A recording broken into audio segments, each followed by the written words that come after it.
Eastern Australia, an environment that has, over time, evolved some extraordinarily unique groups of Homo sapiens.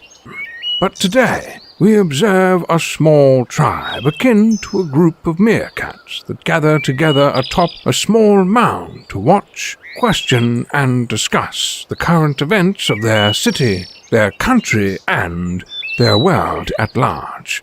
Let's listen keenly and observe this group fondly known as the Iron Fist and the Velvet Glove. Yes, and this particular group of meerkats requires a solid internet connection, which unfortunately Scott the Velvet Glove does not have tonight. Something's happened to his internet, the NBN, so he's out of action. It's just Joe and I. So there we go for episode 391 of this podcast, which is the Iron Fist and the Tech Guy, Joe. How are you, Joe? I'm good. That's good. So, yeah, 391. If you're in the chat room, say hello. And already Watley is in there wondering, because we are 2 minutes late probably coming on, and Watley was waiting. Good on you, Watley. So, right, tonight we're going to talk about news and politics and sex and religion. What are we going to talk about? A little bit of homework on cluster bombs, briefly mentioned Commonwealth Games, sex education. You've all wanted to know about the tort of malfeasance in public office, school funding, Scripture Union. Our friend Alison was heavily involved in a bit of a disaster for Scripture Union, so full marks to Alison. We'll tell that story. More polls. There's always polls about something. More polls about The Voice and other stuff. A story about Instant Pot. Look, can't get by without talking about class. It's an important concept. So we're going to be talking about an article that talks about class. 2 articles. We'll get to those. So looking at the bad white working class and how racist or not they were for this particular family. So, yeah, that's where we're heading on this particular one. And yes, Ross is in the chat room as well. Good on you, Ross. So, Joe, just before we started, you mentioned you've been watching in your spare time YouTube videos about cluster bombs. Yeah, it was a discussion from an Australian analyst called Perun, Perun, who was saying, why would you want to use cluster munitions and what's the big deal anyway? And was saying, basically, so they're talking about artillery shells. And an artillery shell has, as an example, a radius of around 100 meters, but you get a very big explosion in the middle, and the effects as you get further and further out are less and less.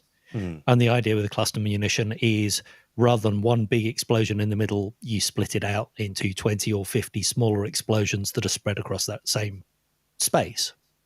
And they're saying that figures that have come from both use on artillery ranges, but also during the Vietnam War, is that effectively it's a 10-to-1 usefulness. So for every 1 round of cluster munition you fire, you'd need to use 10 normal artillery rounds to get the same effect in terms of enemies' vehicles destroyed or enemies killed, soldiers killed. The downside is obviously that some of the munitions don't explode, and it's the same with artillery rounds, but obviously you're putting more into the same area. And that civilians later on are going to wander around, and rather than one big bomb that you're going to see and not trip over, there are lots of smaller bombs which you could quite easily trip over and set off. And said effectively it's the same as landmines. The anti-personnel mines are a similar size explosive. They're similarly hidden and pose more or less the same danger to civilians. So his point is that cluster munitions have already been used by both sides in this war. They already had stockpiles. Neither side are signatories to the treaties banning them, and saying that the countries who have signed up are the ones who don't rely on artillery. because effectively it's a very useful artillery round. Right. Okay. So for an army that has a superior air force and doesn't expect to rely on artillery, they're quite happy to sign up on it. They're saying, hey, all you other guys, you shouldn't have these cluster bombs. Let's all agree, no cluster bombs. Whereas those people who rely heavily on artillery, and Russia was one of the biggest, are going, fuck off. No, they're a really useful round. Right. We're not going to sign up to this agreement. Okay. And the Ukrainians were saying, we've got to clean up the landmines anyway, so we might as well clean up cluster bombs. Effectively, the current front is World War I trench warfare. The Russians have laid huge minefields. There's probably not going to be good records to clean up after the war, so they're going to have to demine the whole area. So whether they're cleaning up Russian mines or whether they're cleaning up Ukrainian submunitions doesn't make much of a difference. There you go. So as long as the utilization is kept to those areas and not used to bombard civilian areas, then realistically, there's not much of an impact. And that's why it's not the big, bad monster that it's been made out to be. Who would have thought that we could simply say cluster bombs, not so bad after all? It's not a laughing matter, but that's the state of the world we're at. Mm-hmm. Good Lord. Yeah. And Joe, this one you were telling me as well, I hadn't come across. A sex education book in Woolworths. Big W, but yes. Oh, Big W, right. Okay. Yeah. So a book aimed at 10 to 16-year-olds, introducing with diagrams and text various things that kids are looking up anyway. Sex education stuff. However, it covers, how to have safe oral sex and how to have safe anal sex, and discussions about consent. And strangely enough, the religious right have got wind of this and are absolutely disgusted that this is being sold, aimed at young children, grooming them, because we can hide our heads in the sand and pretend that kids aren't looking this up on the internet anyway with their unrestricted access. And even if you stop your kid have access to a mobile phone, other kids in the playground have mobile phones. They are all looking it up in the playground and showing it around. And this is what my daughter has told me was going on in her school. So, doesn't matter the school. And there's very good evidence that kids who are given the words and told that they have the right to say no are less likely to accept grooming and abuse from adults. Yes, I hadn't heard that statistic. That a sex ed less likely to be subject to sexual abuse. Yeah, basically, the more you pretend that it's dirty and disgusting and we can't possibly talk about it, the less likely it is for a kid to speak up about it and feel that they can safely discuss it with an adult. So by giving them the words, giving them the tools and saying, this is what is right and what's wrong, not on a moralistic in terms of sex, but, that you have the right to say no, and that having unprotected sex is dangerous and all those sort of things, you generally lead to better outcomes for the kids. And therefore the question is, for these people who are getting up in arms about it, what's their agenda? Why do they want the kids to not have the ability to say no? Yes. So that's a good counter-argument. And so far, Big W has said to the book banners, get stuffed. Basically, Big W have said, effectively, it's down to the parents. They sell all sorts of stuff. I think the best that the nut jobs are going to get is possibly it in a sealed wrapper or it put in a place that is harder for kids to reach. Yep. Hey, that problem with the chat's come up again. So, dear listener, or those who are on the watching the live stream, for some reason the chat's disappearing from the screen. So, we'll try and get it up so that your chats appear on the screen because that's fun. But don't know what's going on there, Joe. We'll have to investigate with Restream later. So, we'll try and stop and start the chat overlay and see if it comes up at some stage. It's coming up for me. Is it? Yeah. Is it showing on the screen? Yep. Ah, okay. All right. Let me just bounce it from my end and see if it Yeah. did that Can't see refresh for you. No, but if it's coming up on the screen for other people, that will do. So if it's there, good. Okay. Right. What else are we got to talk about? So that was a little bit of homework and other stuff.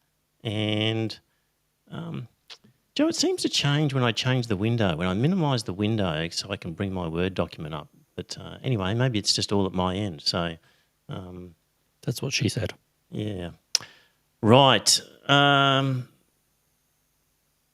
Just briefly, Commonwealth Games in Melbourne, well, in Victoria, regional Victoria, Dictator Dan announced not going to have them, decided to cancel. Everyone's up in arms about, well, I think the general sentiment will probably be, really, who needs the Commonwealth Games? Is it worth it? It's such a second-rate event, and if it's going to cost money, is it really going to generate enough benefit to justify the expense?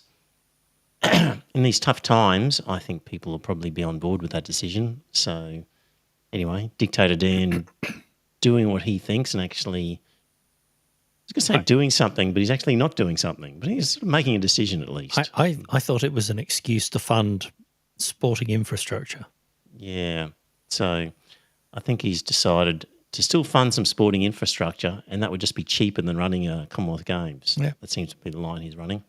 So we've spoken in the last few weeks about, Bronwyn agrees. Most people don't care. So the mainstream media will make a lot of press about it. But, $7 billion is a lot, and I think people will probably agree with You mean Dictator the Dan. Murdoch press won't agree with something that Dictator Dan does? Yes. Shocking. Yeah.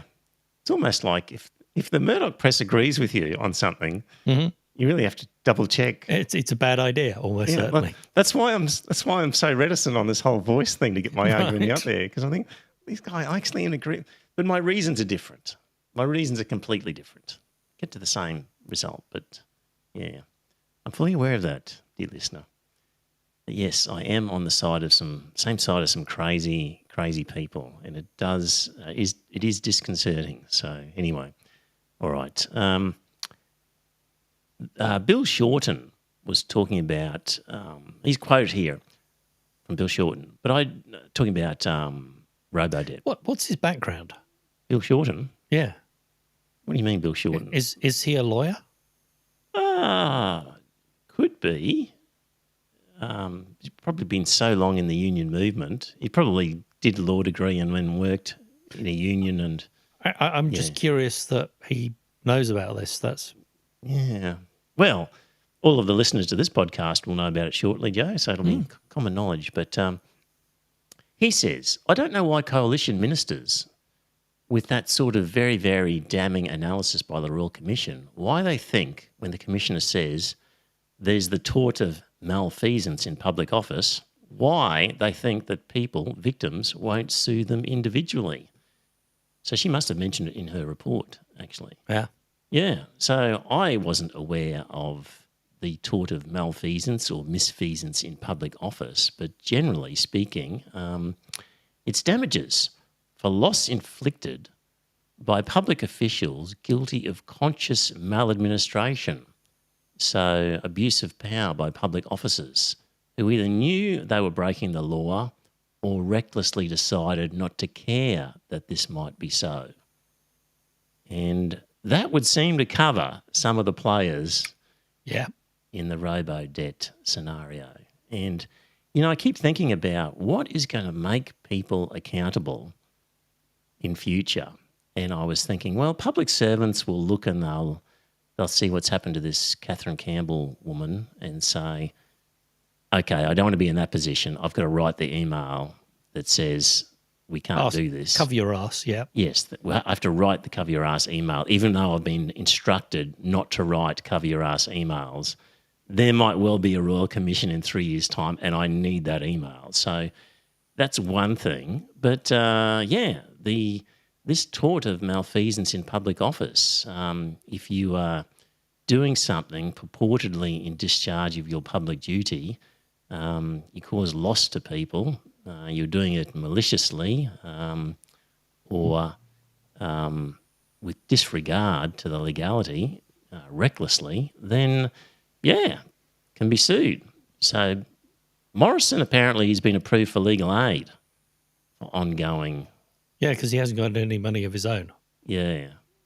And I guess they want to give him a fair chance of defending himself if somebody brings a tort of misfeasance or malfeasance against him. But Well, I think everyone has the right to legal defence. That used to piss me off about Cardinal Pell, though, going, how dare these lawyers represent him? And it's like, no. Yes.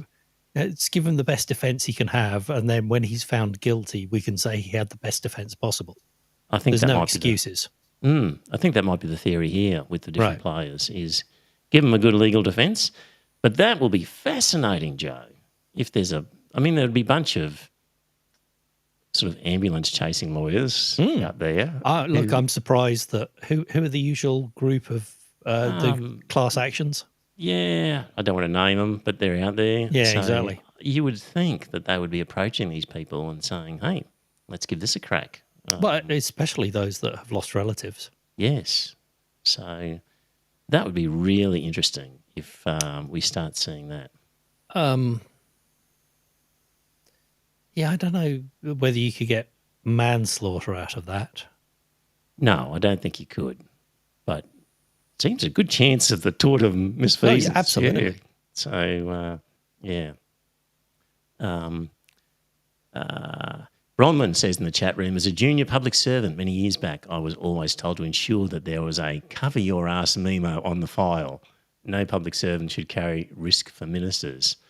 I think, though, Bronman, as part of that Royal Commission, I think there was talk about people being pressured not to send or do those sorts of things. But, yeah, anyway, that's what you need to do.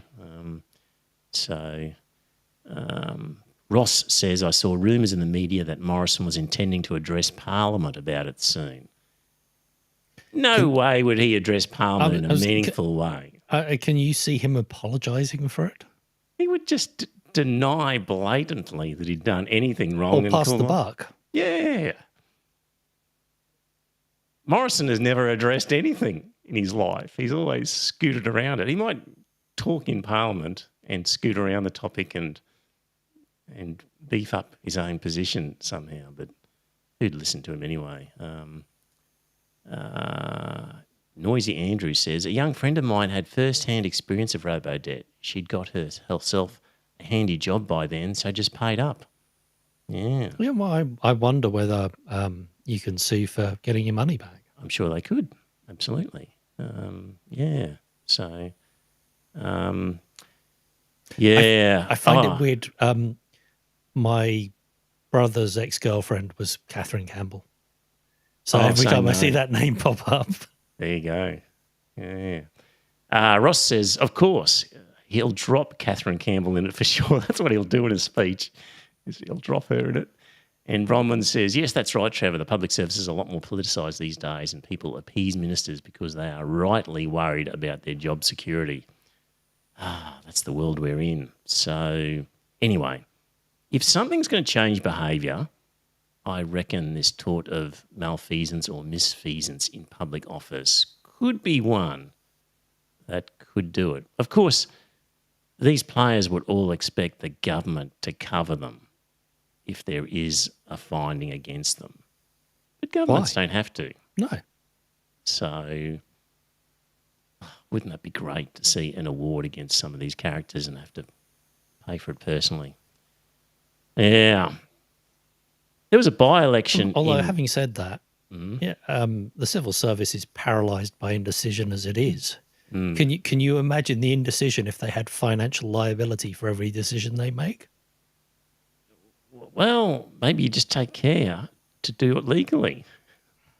Maybe. And get advice and then not shove that advice away in a basket somewhere that nobody can see it. Like, yeah, I suppose. It's not that hard to actually conduct yourself properly and not be sued in that situation if you just You mean like conduct Queensland yourself. Education when they were told that discriminating against the Satanists would be... Well, that's a different kettle of fish. But Yes. if you're acting in good faith and without knowledge of the invalidity of the act, then it's unlikely that it would constitute misfeasance. The whole point is these people were not acting in good faith. Yeah. So it's a pretty high bar. It's gross negligence or Yes. it's deliberate malpractice. Yeah. So I don't think your average public servant could say, oh, it's a very risky career I've chosen. If you just do the right thing that's obvious, you will be fine, I would have thought. So, anyway, that will be interesting to see how that develops over the next few years. Love to see that happening. What else have we got? Joe, you can still see the chat in the chat. I can, yeah. All right, okay. I can see it on our little side screen, but I don't see it in the main screen. No, I see it in the stream window. Excellent, okay. And Bronwyn says, I think it's just about having processes in place to ensure that decision-making is evidence-based and has a robust basis overall. That includes getting reliable advice as to legality. There you go. I think I've told this story before, but a mate of mine was an accountant, fully qualified, working in one of what was then the Big Four firms.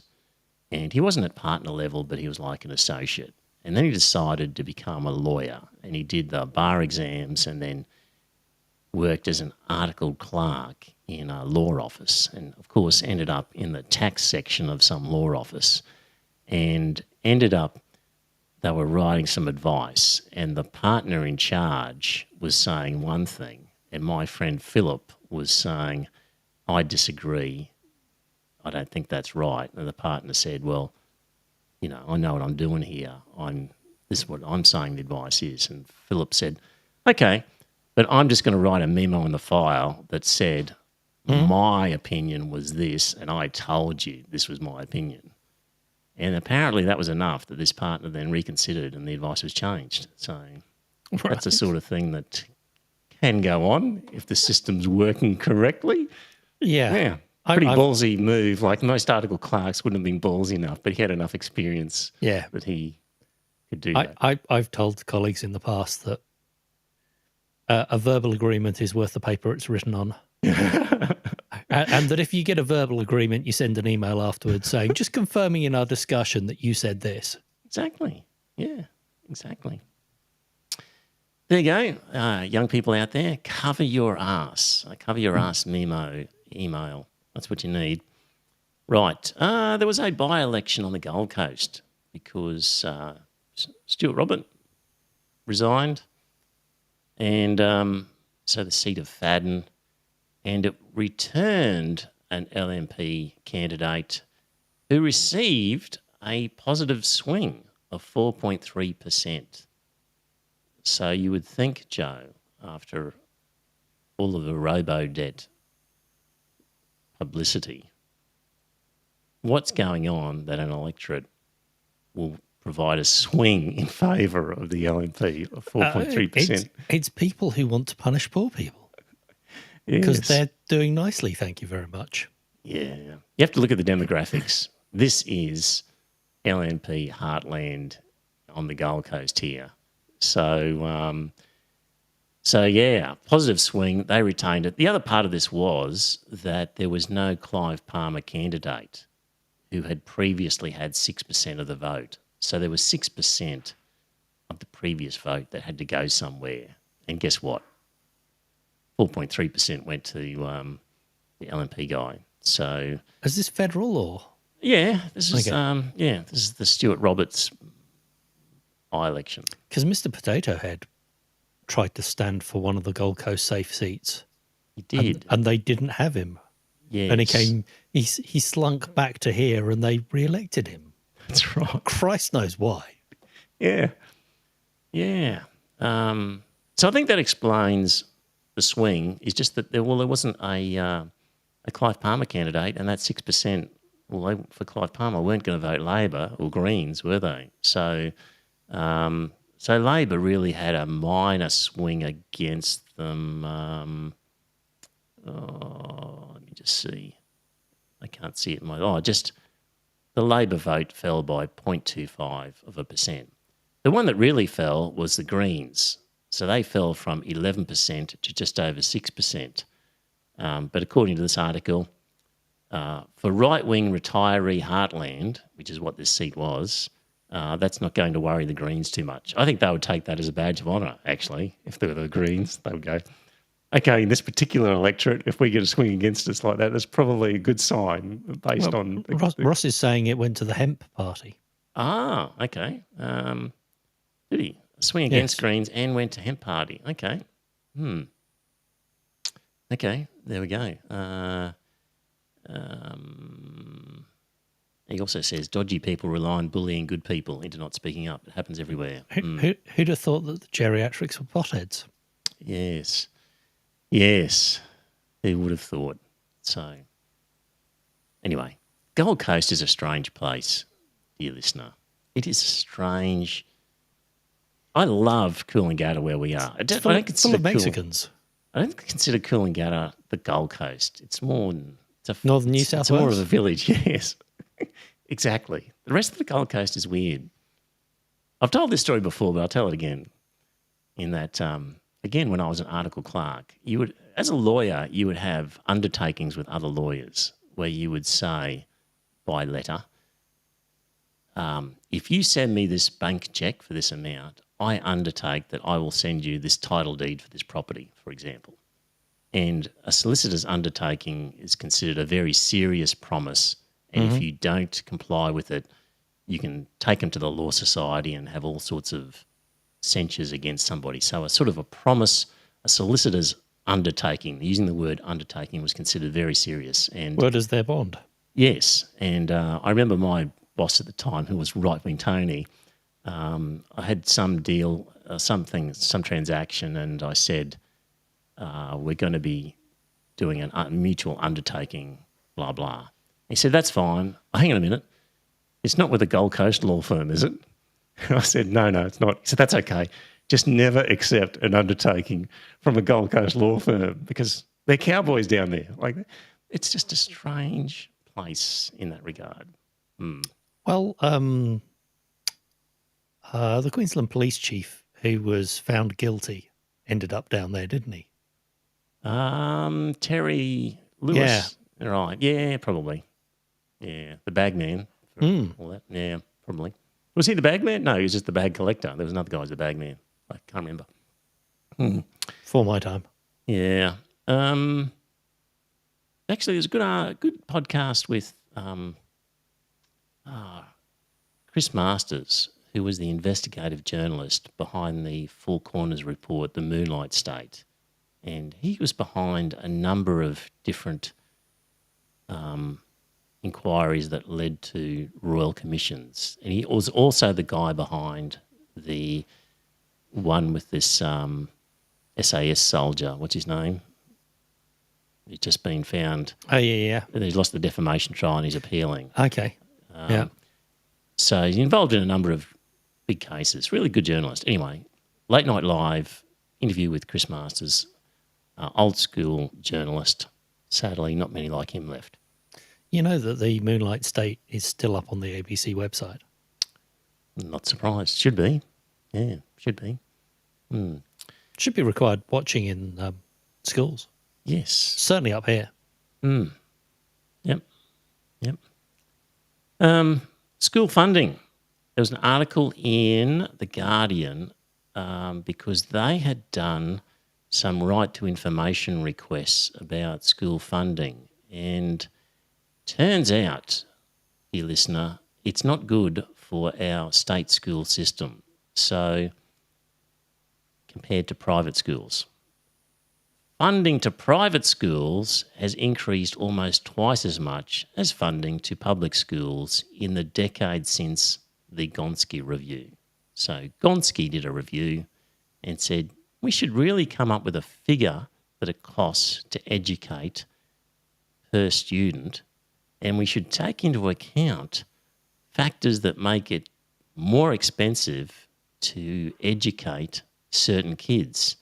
And so kids from difficult, low socioeconomic backgrounds are statistically more expensive to educate for a variety of reasons than kids from upper middle class. And so the government should be paying more to schools that educate those sorts of kids than they do to schools that educate the others. So if you can imagine, dear listener, of course, in a private school where it's very easy to expel kids. And you generally have well-behaved students with parental involvement anyway. Correct, because people are figuring if your kid's a real rat bag, I'm not spending 30 grand to send him to this expensive school in the first place. Yep. So there's a filtering aspect that takes place. And then even if they've got the money and put them in there and the school says, this kid's just too hard, you can just take him to the local state school. So the state schools invariably end up with a higher proportion of kids who are difficult to educate. So they should get more money for doing that. And Gonski was about, what's it cost to educate a kid? Let's make sure every school gets the funding depending on the calibre of kid. Gonski was not a vote winner because, I've paid my taxes. I should get funding for my kid in private school. Yes, that is an Australian thing that, dead right. Just like I don't get public transport, I should get money to spend on my car every year that would otherwise go into public transport. It is the same argument, isn't it? It is. The government is subsidising the bus commuter by $300 a year or whatever it is. I should get that $300 that I could spend on my car. Yep. It's the same thing. Anyway, in this article from The Guardian, they're really looking at the period from 2012 to 2021, and funding for independent and Catholic schools rose by 34% and 31%, while funding for public schools increased by just 17%. So not only were we starting off at an unequal position, but it's just been getting worse. And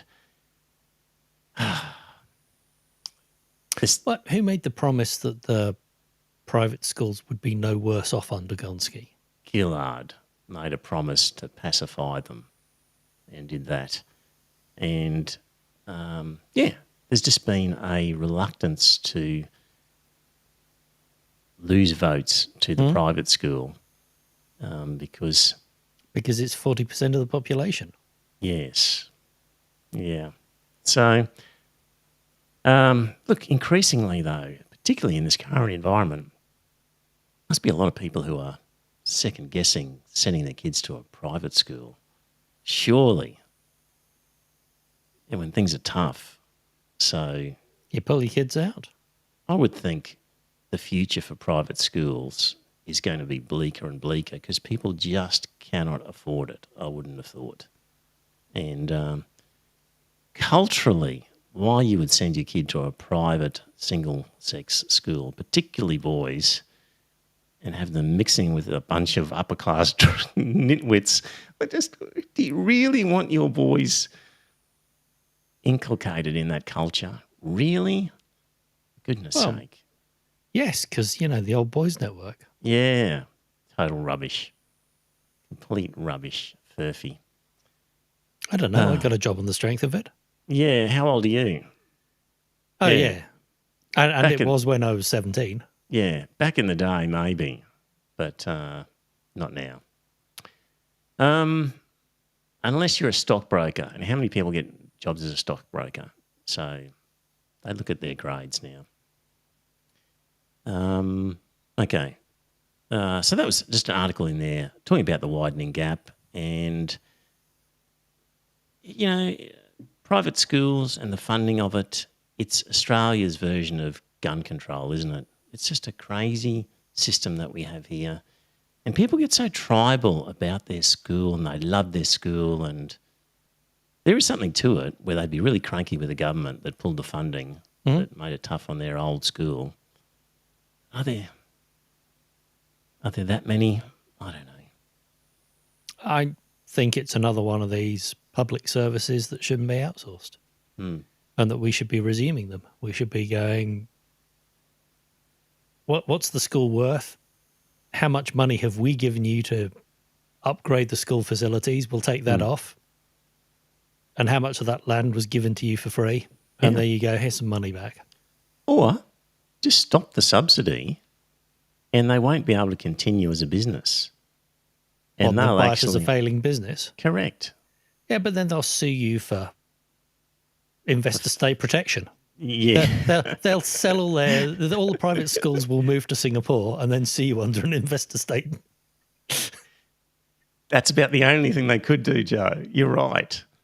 But yeah, that's what the government should do, is just pull the funding and say, that's what they could do with the hospitals.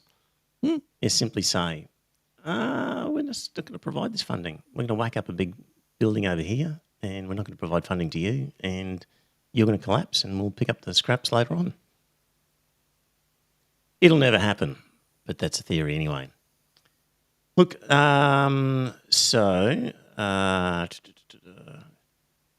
this one from Bronman? I read an interesting article recently written by some educational researchers about the public versus private issue. They identified a large number of private schools which they labelled cruiser schools because they are failing to improve the position of their students based on NAPLAN and other data, and therefore offer poor value for money for both parents of their students and the taxpayer. Yes. David Gillespie has a book on schools. In fact, there is an interview with David on this very podcast. Just search for it somehow and you'll David Gillespie in the search bar of your podcast app, and it's all about choosing schools and how there are good private schools and there are good public schools, and he says you need to look at the results statistics and figure it out. But just because it's private doesn't necessarily mean it's a great school. Right. And Simbaji says, I'm a private school educated, Catholic education. Yep. Okay. Our friend Alice, is Alison in the chat there anywhere? I haven't seen her name come up. Hello to Alison and her mother, Bev, who listens with her. Might be in the car at some stage. So Alison... Listen with mother. Yes. 5 years ago, Alison told the Australian Tax Office that the Scripture Union Queensland, who are the people who employ chaplains, appeared to be misusing their school ministry funds deductible gift recipient status because they were giving people tax-deductible receipts for donations. And the problem was that the tax-deductible status was specifically for donations to provide religious instruction in government schools. Meanwhile, chaplains, of course, are prohibited under the scheme from providing religious instruction. So Scripture Union was offering tax-deductible status for the donations, supposedly because the donations were for religious instruction. Meanwhile, under a scheme in which they were prohibited from providing religious instruction. And it turned out that the Morrison government offered a sort of indemnity, an exemption, sort of a government overruling, if you like, to just say give them this special tax-deductible status, even though they don't really qualify, is the reason for it. Mm-hmm.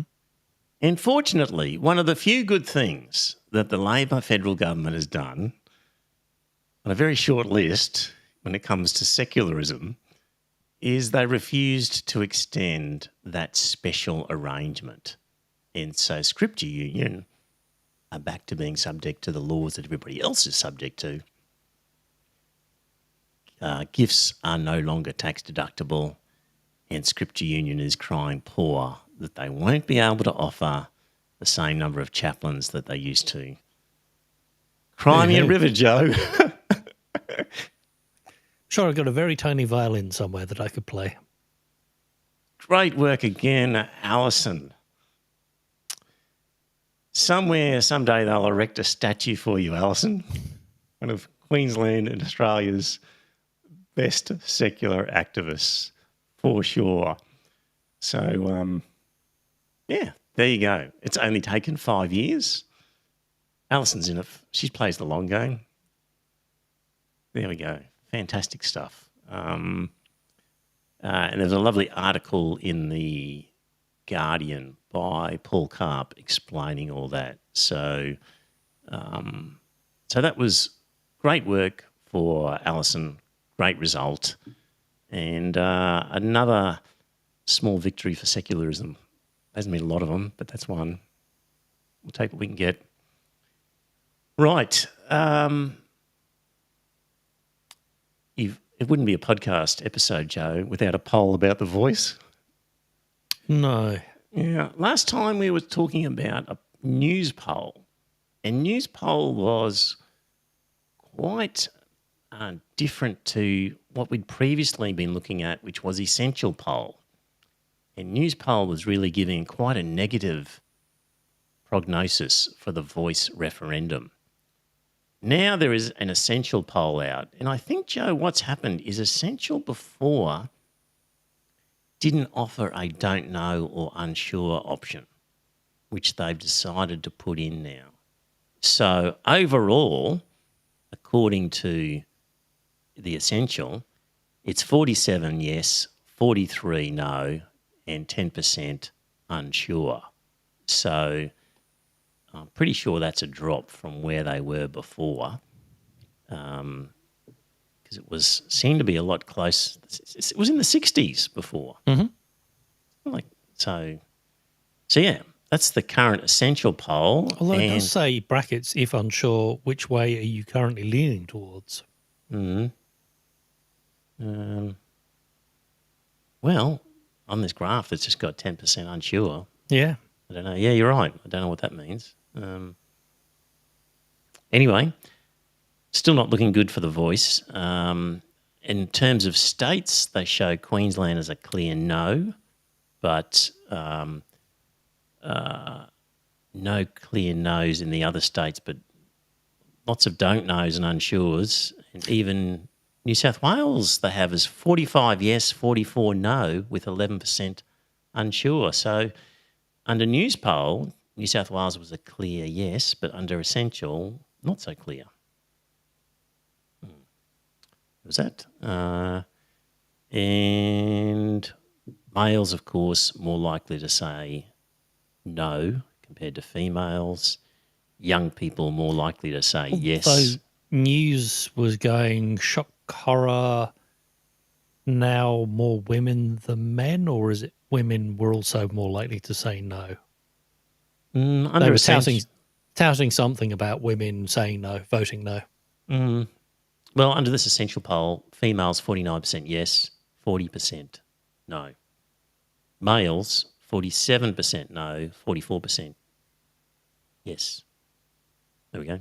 Mm-hmm. Young people are a yes, old people are a no.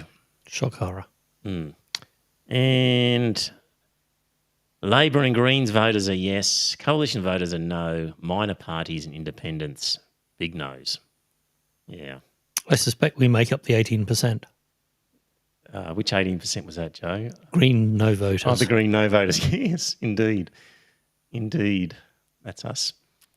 And we can say that because Scott's not here. Correct. Scott is just never going to vote Green. It's interesting that Scott aligns with the Greens on this particular issue. I know. Scott aligns with the Greens on nearly everything. Yes. He just refuses to admit it to himself. Yes. They're easily the most secular. Yes. When it came to the school funding, let me go back to the school funding. Where I was talking before about, funding for private schools outweighing funding for the public schools. The Greens education spokesperson, Penny Allman-Payne, said the gap in funding between private and public schools has created one of the most unequal and segregated school systems in the OECD. Quote, "It's clear that the implementation of Gonski has been a failure. By no measure can anyone say a decade later our school funding model is working. It's a twisted and perverse system that is widening the gap between rich and poor kids and lowering average student performance." You'll never get a Labor education spokesperson God, no. using language as frank and fearless as that. Scott, has got to vote Greens, whether he likes it or not. If he's true to his ideology, education and health. It's this whole federal state funding fiasco. Yeah, it either needs to be all federal or it needs to be all state. Yeah, well, in any event, whoever is funding it needs to abide by principles of public education, secular public education. So, and the only party talking that way are the Greens. I don't see this current Labor federal education minister doing anything. Even though he was raised in a public school, he's just, there's no talk at all. Nothing encouraging from them. So, yeah. Okay. This one's from Caitlin Johnston. She read a thing in the New York article about the Instant Pot, a popular electronic pressure cooker whose parent company recently filed for Chapter 11 bankruptcy. There we go. A pressure cooker manufacturer, Joe, filing for bankruptcy.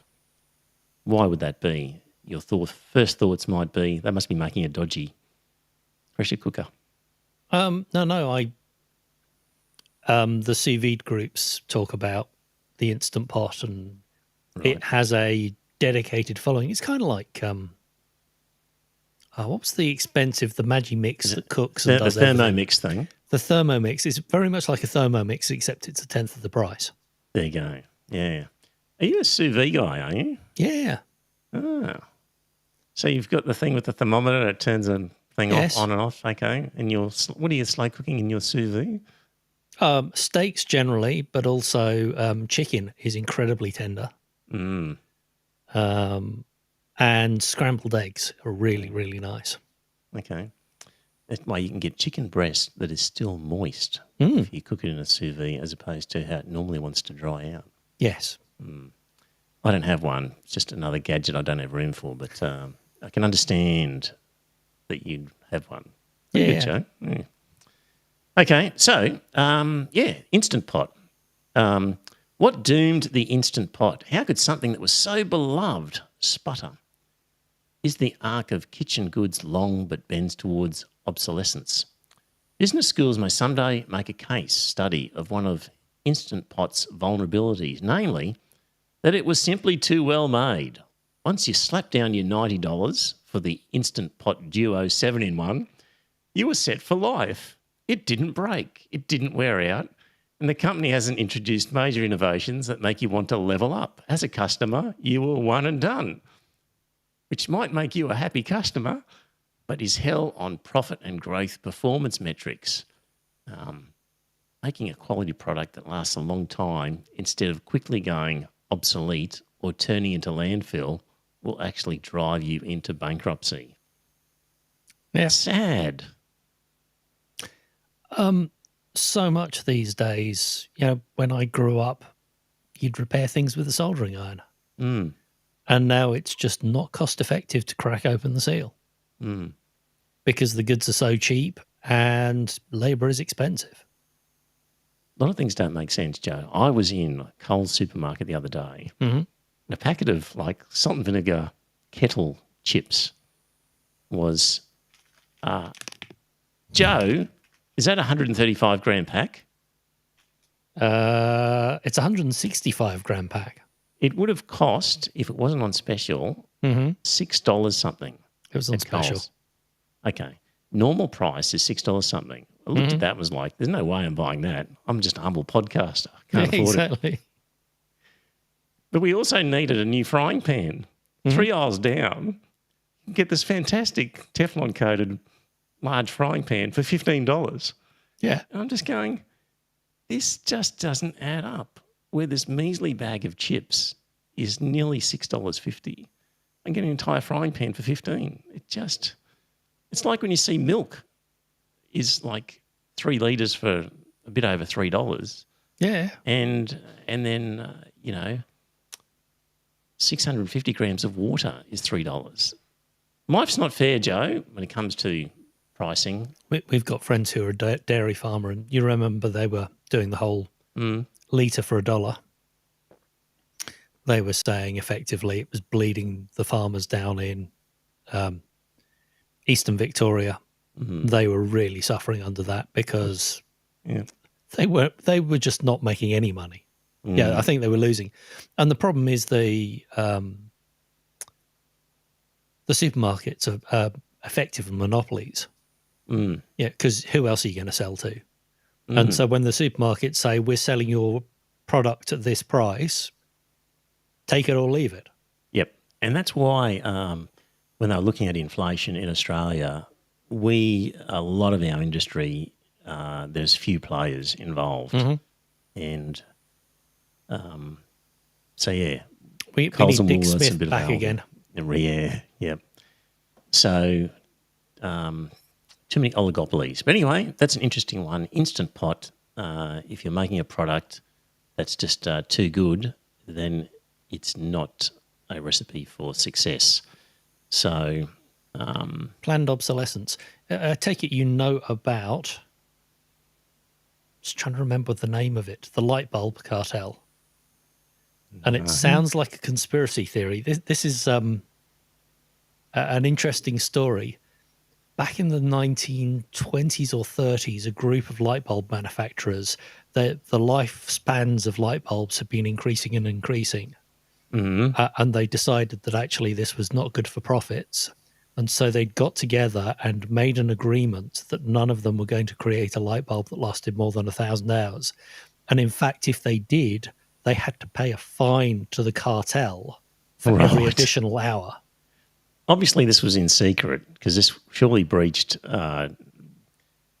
anti-trading I don't know if it did laws at the time. Maybe not. Maybe that sort of behaviour introduced laws like that.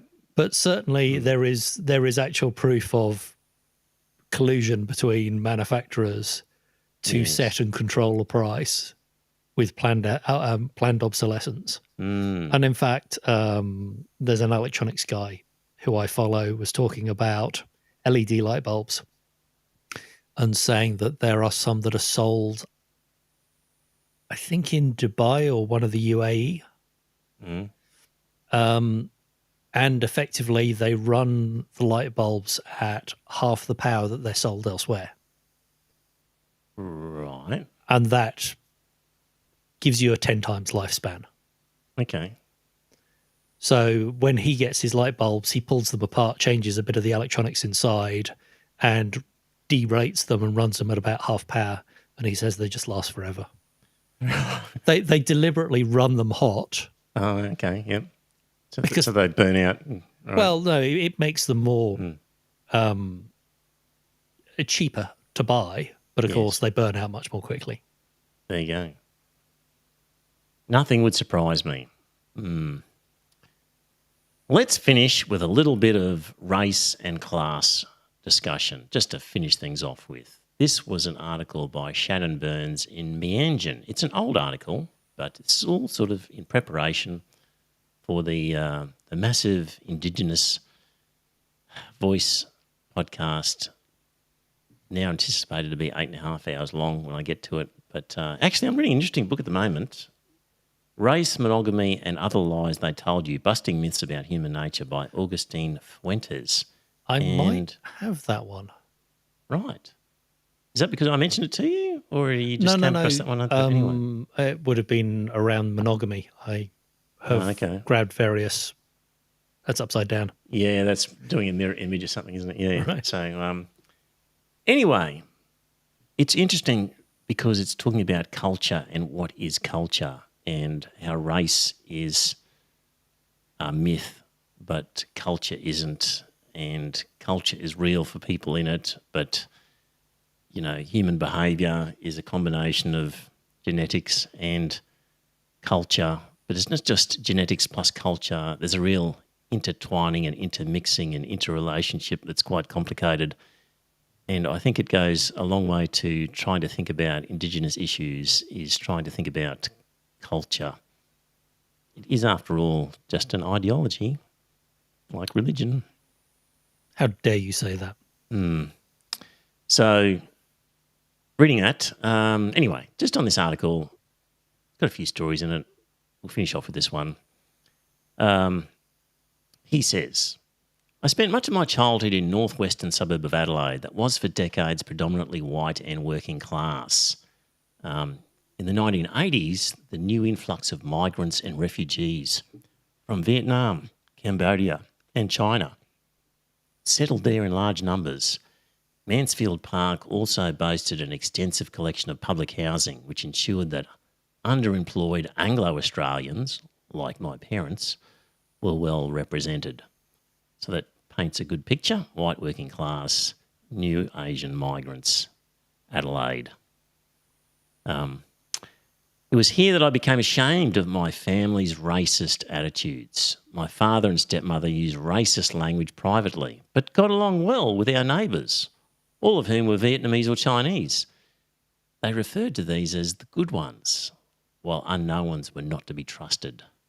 Slopes and nips were not taboo words in our household, yet my parents would have denied that they were racist for using them.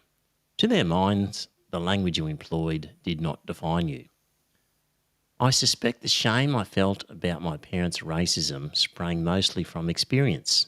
The bulk of my friends were Vietnamese and Chinese, and their families seemed more admirable than mine.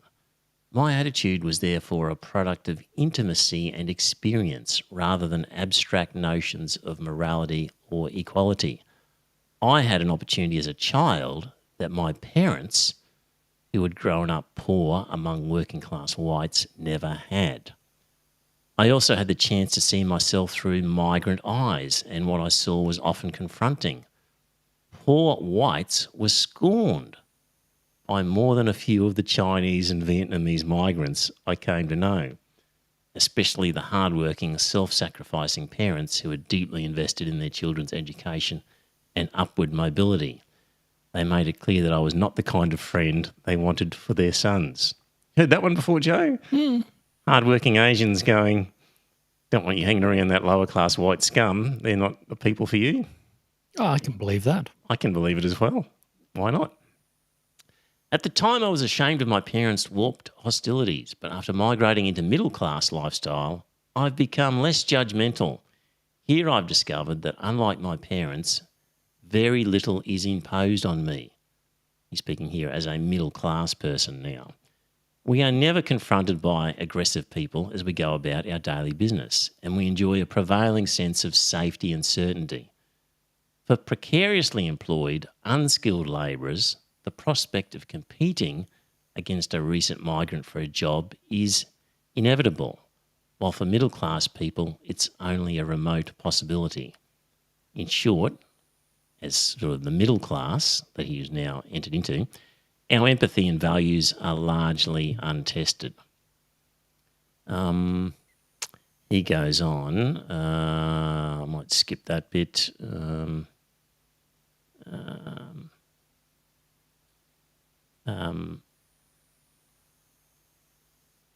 As an aspirational teenage lumpen, I learned to embrace a working class ethos. It was a simple, experiential lesson. Whenever I allowed myself to feel like a victim, I fell into paralysis and deep poverty. Whenever I took pride in my capacity to work and endure, things got slightly better. One worldview worked, the other didn't. It says, at university I discovered that this ethos didn't apply. A season of despair would not send middle-class teens spiralling into a life of drug-addled indigence. They could simply brush themselves off and enrol again next year. Strong, class-enforced safety nets meant that self-pity could be accommodated, and victimhood could even form part of a functional identity.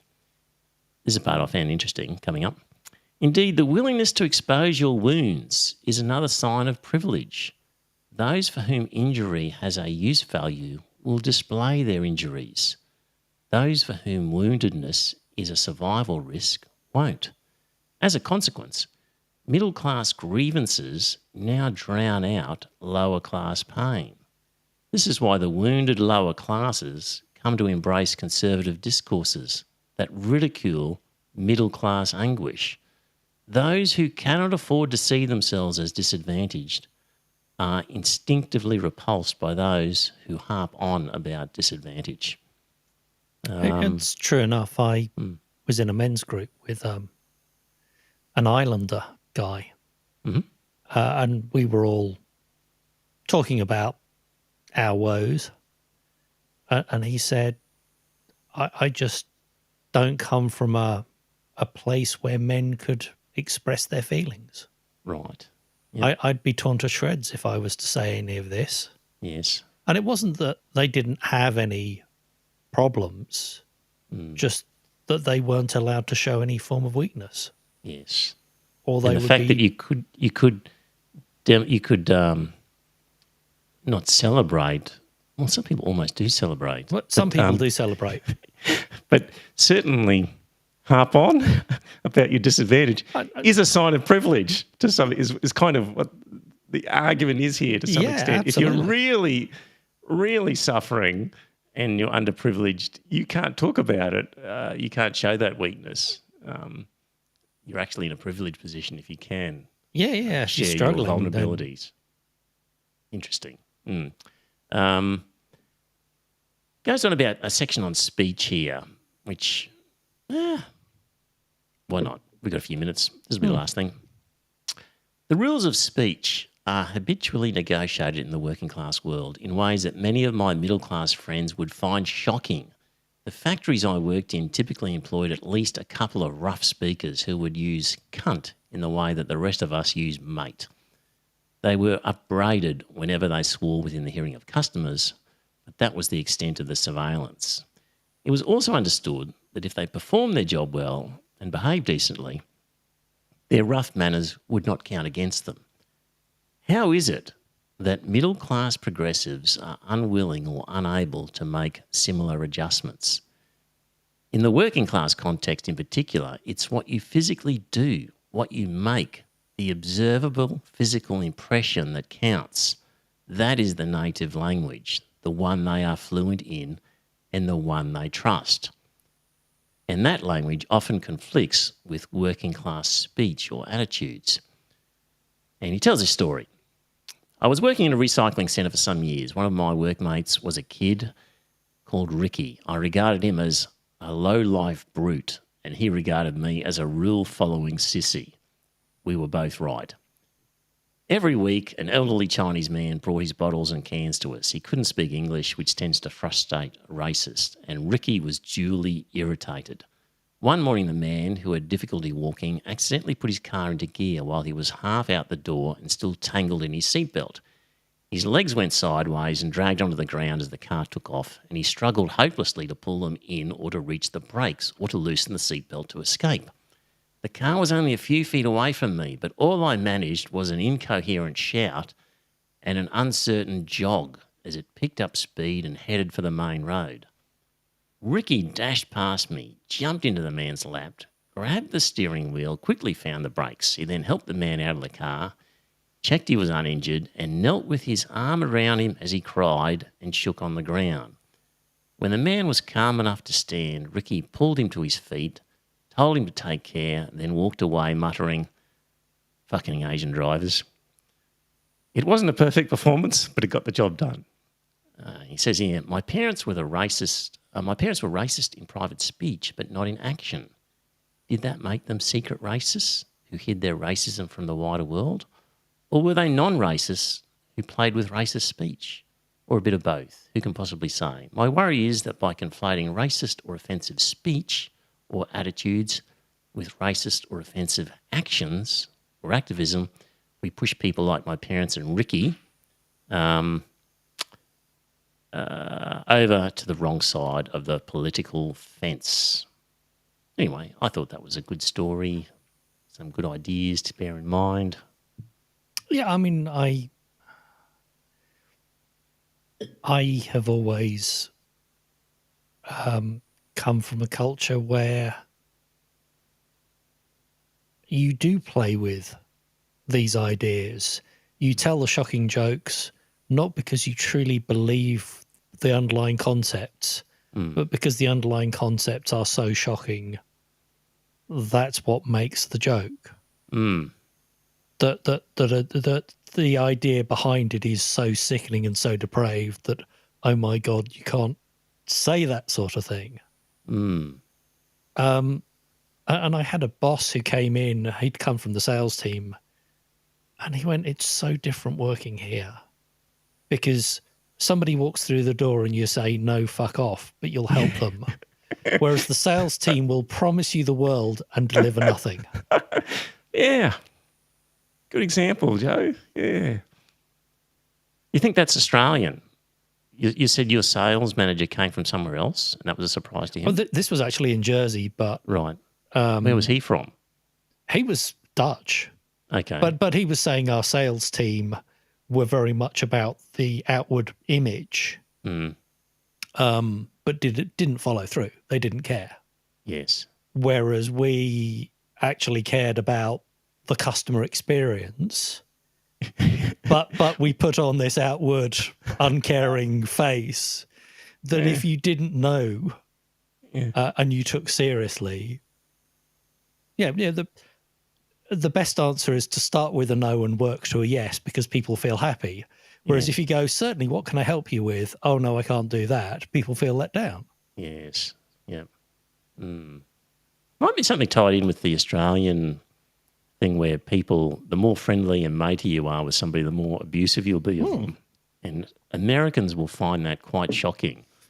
That these mates are just putting shit on each other all the time instead of positive, loving, warm words. That is an Australian trait as well, I think. I was on a training course in England with a friend of mine, and I was his customer, but I'd known him for a few years. And the boss of their company came out, the boss's wife came out to teach us some software. And so I'm sat in class just taking the piss out of him.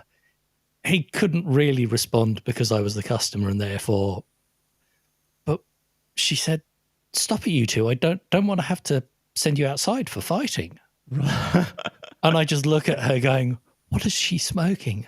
Yes. She's going, why are you being so mean? And it's like, because he's my friend. Yes. This is normal. Yes. There you go. But, she was deep South American and all politeness. And she couldn't understand that friends would talk to each other like that. So there you go. Speech in different cultures. Yes. Can mean less than actions and can intentionally be the opposite of what it's actually meant to be on the face of it. There might be some underlying subtext there that is missed by people. A lot of the Asian cultures where the concept of face is true, where you'll very happily say, yes, yes, yes, or I'll think about it, which actually means no, but you can't possibly say no to someone. Yes. I think in Indigenous culture, that's a thing as well. Quite possibly. I think some footballers were found when they were in environments that they couldn't say no to certain things. Like you've got to be here on Sunday or something for a special training thing, and they didn't know how to say no because culturally that just wasn't something they could do. So, well, that was something that was raised in the courts, was the fact that Aboriginal people, when a question is put to them, are taught to be deferential. Yes. And therefore, did you commit this crime? Instead of an outright no. Yeah, exactly. Yes. Yeah. There we go. Culture needs to be understood. Yes. Right. Well, dear listener, hope you enjoyed the story. Scott will be with us next week, provided his NBN is operating. Fixed. Yeah. And we're going to talk more about culture because I reckon I'll be finished this book by then. So I'll get into the weeds on a bit of culture. Thanks in the chat room for your comments. And they've been good ones. And good on you, Alison, for a victory during the week of some sort there. And we'll talk to you all next week. Bye for now. And it's a good night from me.